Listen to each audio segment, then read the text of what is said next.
ओम श्री गणेशाय नमः। आज मैं माघ मास में रामायण कथा सुनने का महात्म बताता हूँ।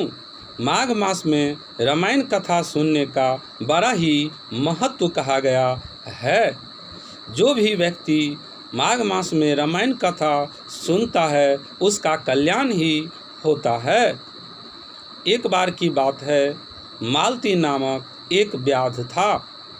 वह सदा ही पाप कर्म में लीन रहता था, सदा ही पाप करता था, हिंसा करता था। इसलिए उसके सगे संबंधियों ने उस मालती व्याध को घर से निकाल दिया। वह मालती व्याध तब वन में जाकर रहने लगा और पशुओं का शिकार करके अपना जीवन यापन करता था।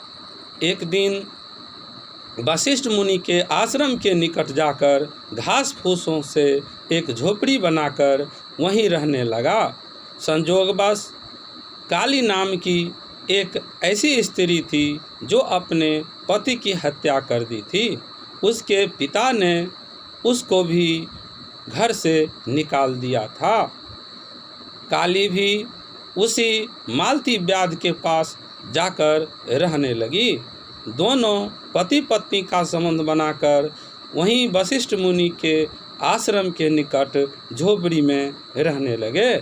एक दिन संजोगवश वशिष्ठ मुनि के आश्रम में रामायण कथा हो रही थी। मालती और काली दोनों वशिष्ठ मुनि के आश्रम में जाकर रामायण कथा श्रवण किए। बड़ी ही पवित्रता से रामायण कथा श्रवण किए।